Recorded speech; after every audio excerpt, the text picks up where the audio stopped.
আপনারা সকলেই শিক্ষক, আমি নিজেও শিক্ষক। তো মঞ্চে উপবিষ্ট সবাইকে শুভেচ্ছা জানাচ্ছি এবং সেই সঙ্গে আপনারা যারা অনেক কষ্ট করে এখানে এসেছেন, যেসব প্রধান শিক্ষক এবং শিক্ষয়িত্রী কিংবা যেসব শিক্ষক মণ্ডলী এসেছেন, তাদের সবাইকে শুভেচ্ছা রইল, খুবই আন্তরিক শুভেচ্ছা। কারণ এই ধরনের একটা কাজে ভালোবাসা নিয়ে, উৎসাহ নিয়ে, আনন্দ নিয়ে আজকাল মানুষ খুব বেশি আসে না। আজকাল আমাদের দেশে দেখবেন ভালো মানুষেরা বিচ্ছিন্ন, ভালো মানুষদের মধ্যে যোগাযোগ নেই, তারা একা, তারা আলাদা ঘরে একা একা শুয়ে কাঁদেন, পরস্পরকে খুঁজে পান না। কিন্তু যারা খারাপ তারা কিন্তু খুবই সঙ্গবদ্ধ। এক শয়তান হুক্কা হুয়া দিলে মুহূর্তে হাজার শয়তান ক্যা হুয়া করতে করতে এগিয়ে আসে, তাই না? সেই জন্য আজকে আমাদের দেশে দুর্বৃত্তেরা ভালো মানুষদের চাইতে অনেক ওপরে উঠে গেছে, তারা অনেক শক্তিশালী হয়েছে। আমাদের সংগ্রাম তো তাদের সঙ্গেই, তাই না? আমরা শিক্ষক, আপনারা শিক্ষক, আমি নিজে শিক্ষক, আমার জীবনে 30 বছর আমি শিক্ষকতা করেছি। এই যে একটা শক্তিশালী অন্ধকার, এই অন্ধকারের সঙ্গে যদি আমাদের যুদ্ধ করতে হয় এবং এই যুদ্ধে আমাদের যদি জয়ী হতে হয়, তাহলে আমাদের কি করতে হবে? আমাদের আলোকের যোদ্ধা তৈরি করতে হবে, তাই না? যে যোদ্ধারা কি অন্ধকারের পক্ষে হবেন না আলোকের পক্ষে হবে? আলোকের পক্ষে হবে। সেই যোদ্ধাদের আমাদের আজ গড়ে তুলতে হবে। কারণ ছোট মানুষ আর বড় জাতি এটা একসঙ্গে কখনো হয় না। যদি জাতি হিসেবে আমাদের বড় হতে হয়, তাহলে মানুষ হিসেবেও আমাদের বড়ই হতে হবে। আল বেরুনি একটা খুব অসাধারণ কথা বলেছিলেন। উনি বলেছিলেন যে কোনো শহরে গিয়ে যদি দেখো যে শহরের রাস্তাগুলো ছোট, তাহলে কি বুঝবে? কি বুঝবে? সেই শহরের মানুষের মনগুলো ছোট। মন ছোট রাস্তা তৈরি করে ফেলেছে। আপনি তাকিয়ে দেখেন একটা জাতির মধ্যে কত রকম মানুষ আছে। পুলিশ আছে, কন্ট্রাক্টর আছে, তাই না, ইঞ্জিনিয়ার আছে, ডাক্তার আছে, আমলা আছে, ব্যবসায়ী আছে, কত কিছু আছে। আমরা করিটা কি? আমরা একটা খুব বড় কাজ করি, সেটা হচ্ছে যে একজন মানুষ আমলাই হন আর ডাক্তারই হন আর ইঞ্জিনিয়ারই হন, ব্যবসায়ী হন, যাই হন, সকলকে একটা জায়গায় আসতেই হয়। সেই জায়গাটার নাম কি? বিদ্যালয়। এবং আমাদের সামনে এসে তাদের বসতেই হয়।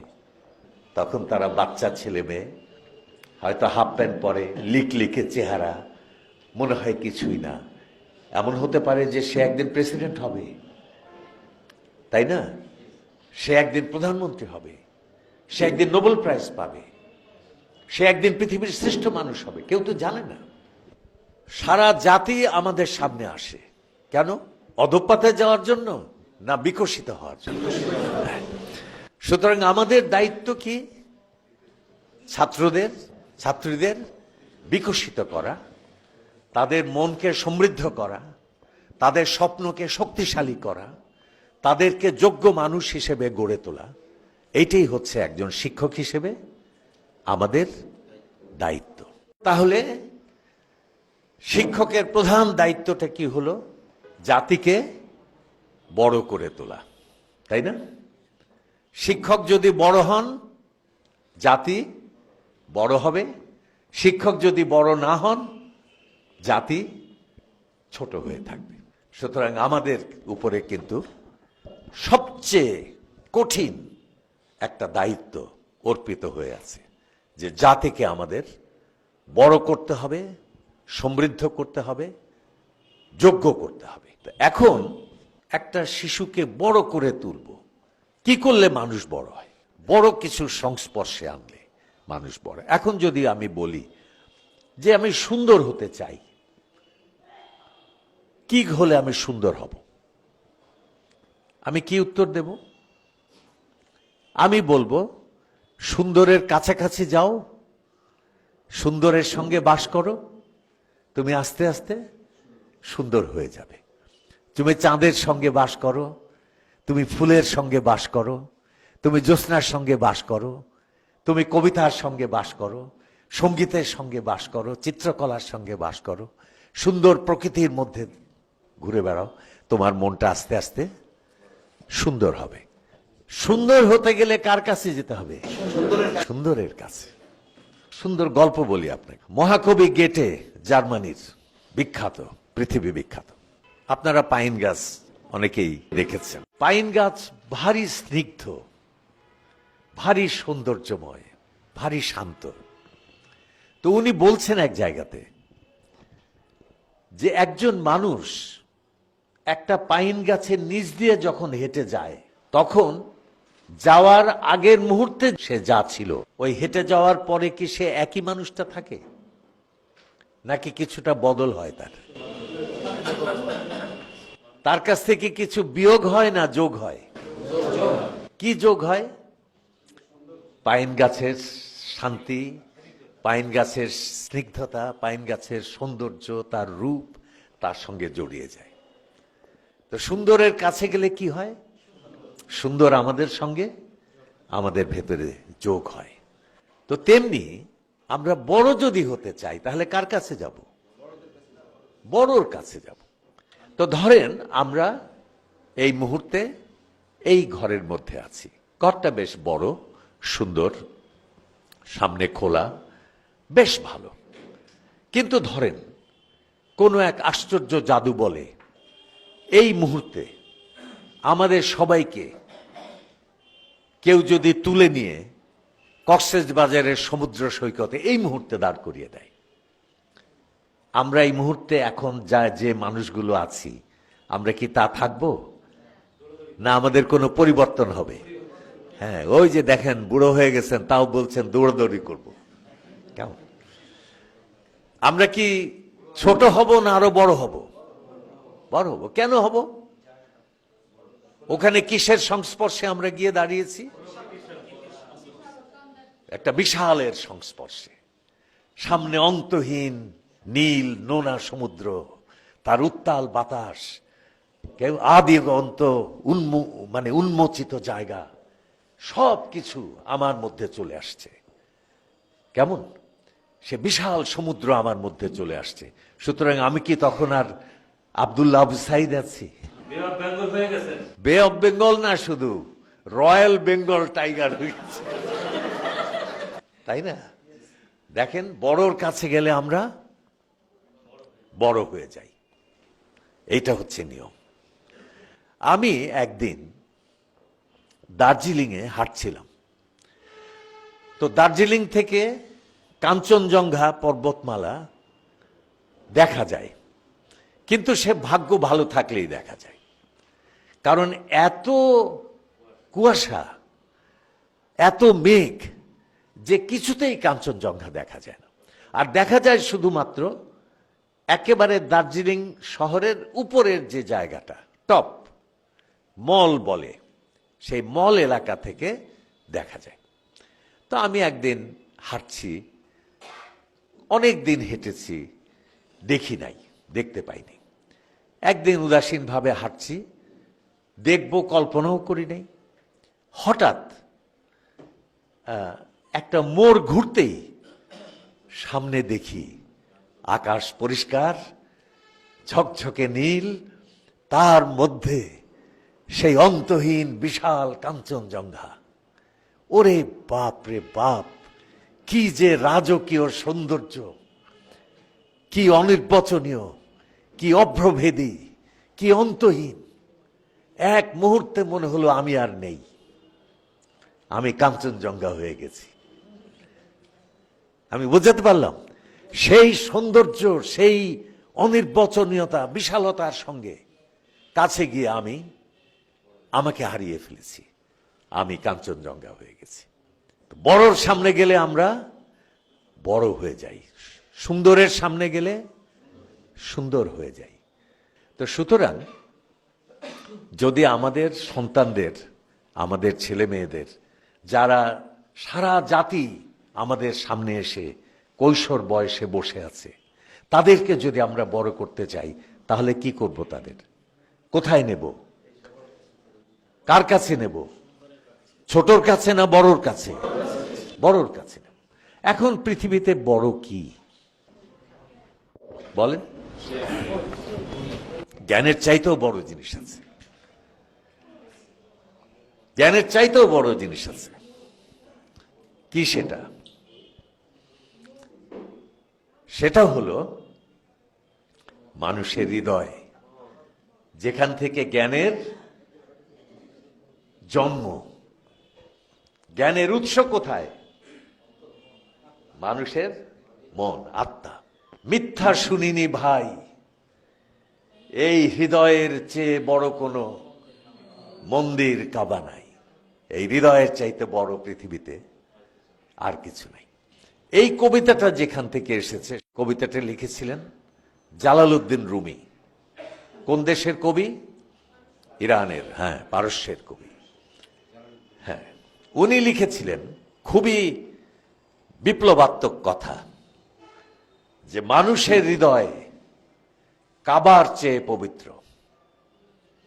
হঠাৎ শুনলে মনে হবে কি কথা? কাবা পৃথিবীর সবচেয়ে পবিত্রতম স্থান। সমস্ত পৃথিবীর সমস্ত মুসলমান সেই কাবাতে সেই পবিত্রতাকে স্পর্শ করার জন্য যায়। সেই কাবার চাইতে আমার হৃদয় বড়, এ কেমন কথা? জালালউদ্দিন রুমি বলছেন যে না, এইটাই সত্য। কেন সত্য?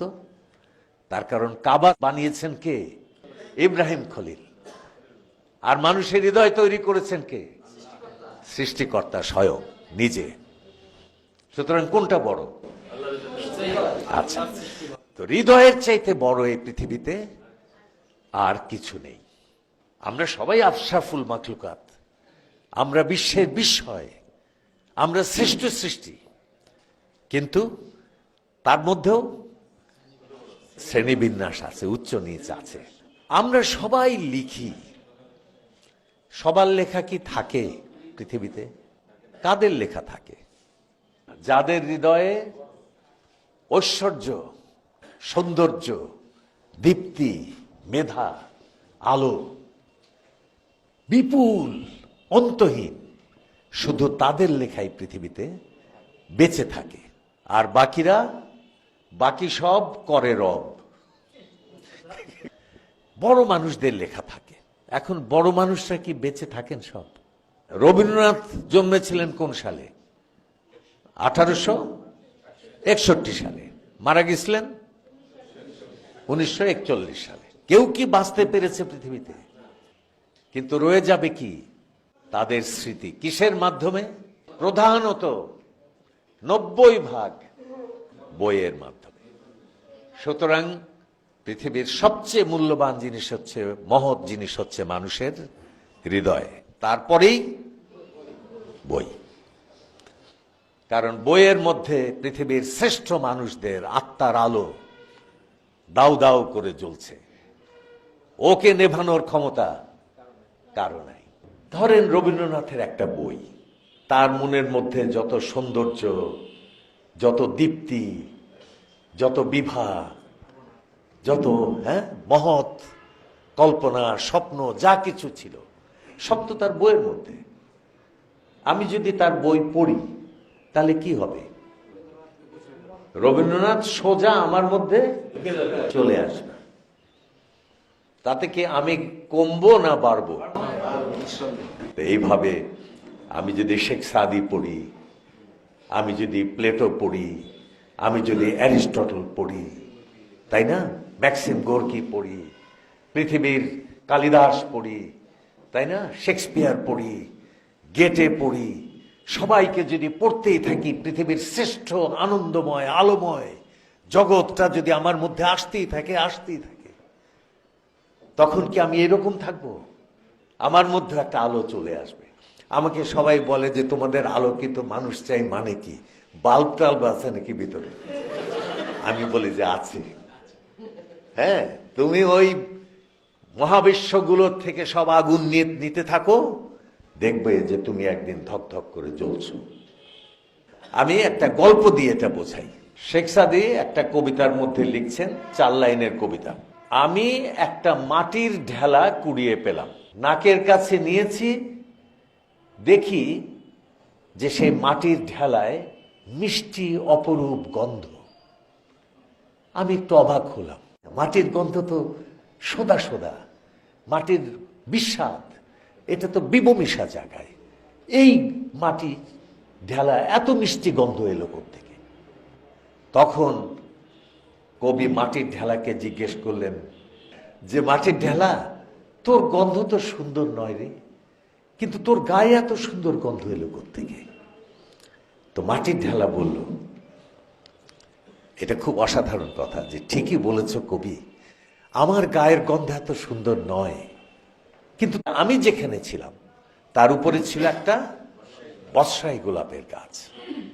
কেমন আশ্চর্য সুগন্ধে চারিদিক একেবারে মত্ত করে রাখতো সে গোলাপ। কেমন তাজা অবস্থায় গোলাপগুলো আমার উপরে পড়তো না। পড়তো কখন? যখন ঝরে যেত, অর্থাৎ গন্ধ অনেক কমে যেত, কিন্তু তবু আমার গায়ের উপরে সেই আধা গন্ধ পড়তে পড়তে পড়তে পড়তে পড়তে পড়তে এমন হলো যে সেই আমি বিপ্লব স্পন্দিত বক্ষে মনে হয় আমি লেনিন। আমারও তেমনি মনে হতে লাগলো আমি গোলাপ। আমার সারা শরীরে গোলাপের গন্ধ জড়িয়ে গেল। এই যে বই, যা কিনা শ্রেষ্ঠ মানুষদের, এক একটা বই তো এক একটা গোলাপের মতো, তাই না? গন্ধে আলোতে ভরা। কোথা থেকে গন্ধটা আসলো? শ্রেষ্ঠ মানুষদের হৃদয়ের সৌন্দর্য আলো বিভা থেকে সেই গন্ধ আসলো। সেই বই যদি আমি পড়তে থাকি পড়তে থাকি পড়তে থাকি, আরো পড়তে থাকি আরো পড়তে থাকি, কি হবে? আমি কি আমি থাকবো না আমার চাইতে আলোময় সৌন্দর্যময় মহান মহত্তর কিছু একটা মানুষে পরিণত, তাই না? তা আমরা যদি আমাদের ছেলে মেয়েদেরকে বড় করতে চাই, আসল জায়গায় এসে গেছি আমি, তাহলে কি করতে হবে? পৃথিবীর শ্রেষ্ঠ শ্রেষ্ঠ যা তার সংস্পর্শে আনতে হবে। এবং শ্রেষ্ঠ মানে কি? বই। কোরআন কিসে নাজিল হয়েছে? আরবি ভাষায় কি হিসেবে? বই হিসেবে। বাইবেল কিসে? বই। প্লেটো কি? বই। পৃথিবীর শ্রেষ্ঠ যা কিছুর দিকে আপনি তাকান, আইনস্টাইন কি? বই। সবাই বই। মানব জ্ঞানের 90%, জ্ঞানের আলোর সৌন্দর্যের 90% বইয়ের মধ্যে আছে।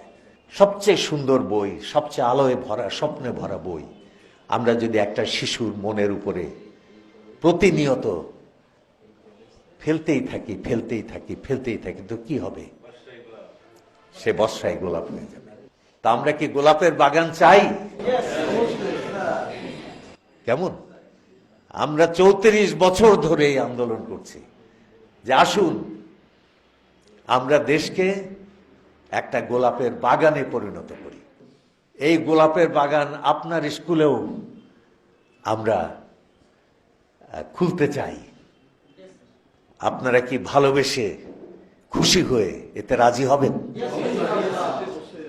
আপনাদের কি মনে হয় যে আপনার সন্তানেরা, যে বাচ্চা ছেলে মেয়েগুলো আপনার কাছে আসছে, এসে বলছেন যে আমাকে বিকশিত করো, আপনি কি করবেন না? এবং যদি করতে চাই তাহলে তাকে তার হাতে তার মন এবং বয়সের উপযোগী সবচেয়ে সুন্দর, সবচেয়ে আলোময়, সবচেয়ে স্বপ্নে ভরা বইগুলো আপনার তুলে দিতেই হবে। তো আপনারা কি খুশি হয়ে রাজি হলেন? হ্যাঁ, এটা কি চলতে থাকবে? আসেন তাহলে পরে আমরা এটা করি, তাহলে এই দেশ এই অবস্থায় থাকতে পারবে না। আপনাদের স্কুলগুলোতে ছেলে মেয়েদেরকে আমরা প্রতি বছর বই পড়তে দেব। এই বই হবে তাদের মন এবং বয়সের উপযোগী সবচেয়ে সুন্দর বই এগুলো। এই যুগে মহৎ মানুষদের জীবনী দেওয়া খুবই জরুরি। ইংরেজি সাহিত্য, ফরাসি সাহিত্য, আমেরিকান সাহিত্য, রুশ সাহিত্য, সব সাহিত্য থেকে সেরা সেরা বইগুলো এদের পড়তে দিয়েছি, যে বইগুলো পড়লে এদের মন সুন্দর হবে, এদের হৃদয়টা ভালোবাসায় ভরে উঠবে, এরা অন্যের দুঃখে চোখের পানি এরা ফেলতে পারবে, অর্থাৎ একটা সুন্দর শিশু হিসেবে ওরা বড় হবে। আর শৈশবকে যদি সুন্দর করে দেওয়া যায় তাহলে সারা জীবনকেই সুন্দর করে দেওয়া হলো। আর বাচ্চারা এমনিতেই পড়তে ভালোবাসে, এমনিতেই কল্পনা করতে, স্বপ্ন দেখতে পছন্দ করে। তার উপরে যদি পুরস্কার থাকে, হ্যাঁ, বই পড়লে আবার কিছু বই পুরস্কার, তাহলে তো কথাই নেই। বাচ্চারা পুরস্কারকে খুব ভালোবাসে, সেই জন্য আমরা অনেক পুরস্কার দেই। আপনারা দেখবেন আমরা দেব। যে আমি ছাত্র জীবনে কিছুতেই আর প্রাইজ পাই না স্কুলে। আবৃত্তিতে নাম দিলাম, ইংরেজি আবৃত্তি, ferry me across the river, do the boatman do, খুব আবেগ টাবেগ দিয়ে প্র্যাকটিস করে গেছি, সুন্দর আবৃত্তি করছি। বিচারকদের চেহারা বেশ সপ্রশংস, বাহ বেশ ভালো করছে তো, ভালো করছে তো, প্রাইজ পেয়ে যাই। হঠাৎ মঞ্চের পাশে যে উইংস আছে না, ওর পাশ থেকে কে একজন বলে উঠলো, তাড়াতাড়ি। কে কাকে তাড়াতাড়ি বললো আল্লাহই জানে। হয়তো একজনকে এক গ্লাস পানি আনতে পাঠিয়েছিল, সে আসতে দেরি করছে, ও ডাক দিয়েছে তাড়াতাড়ি। হ্যাঁ, অথবা বলেছে যে এই দড়িটা ই কর, মানে টান, সে আস্তে আস্তে টানছে, বলে তাড়াতাড়ি। আমি ভাবলাম আমাকে বলছে তাড়াতাড়ি, যে এত আস্তে আবৃত্তি করিস কেন রে গাধা, ওই দিয়ে তো প্রাইজ পাবি না, তাড়াতাড়ি। আর চাই কি, আমিও ছুটিয়ে দিলাম পাগলা গোড়া। হ্যাঁ, বিচারকের অবাক, ছেলেটা তো ভালোই বলছিল, হঠাৎ এরকম ইঁদুরের মতো দৌড় দিল কেন? কেমন প্রাইজ পাই না। শেষে কিসে প্রাইজ পাওয়া যায়, কিসে পাওয়া যায়? স্পোর্টসে নাম দিলে প্রাইজের কোনো সম্ভাবনা নাই। তার কারণ আমার যা ওজন, আমি তখন মোটা ছিলাম ভীষণ, হাই জাম্প যে দেব, ওঠার চাইতে নামার দিকেই আমার আগ্রহ বেশি। পোল ভল্ট দিতে গেলে হয়তো বাঁশি ভেঙে যাবে, কিসে নাম দেই? দৌড়াতে গেলে এই ওজন নিয়ে তো দৌড় সম্ভব না, প্র্যাকটিস করতে হয়। শেষে খুঁজে খুঁজে, এখন আর সেটা নাই, কিন্তু আমাদের সময় ছিল পিছন দিকে দৌড়। আমি বল এই পাওয়া গেছে, কারণ এইটা কেউ প্র্যাকটিস করে না, পিছনে গেলে দৌড়।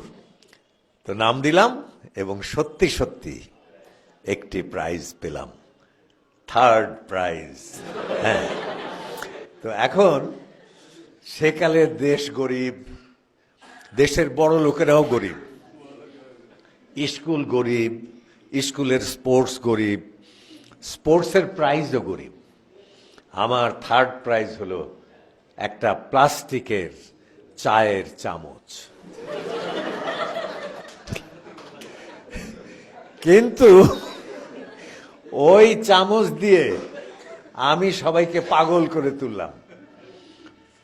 আব্বার কাছে আসতো, আব্বার বন্ধুরা ড্রয়িং রুমে বসে গল্প হচ্ছে, চেয়ারে বসে, আমি ঘরের এক কোণে দাঁড়িয়ে সেই চামচ এরকম এরকম করে নাড়ি,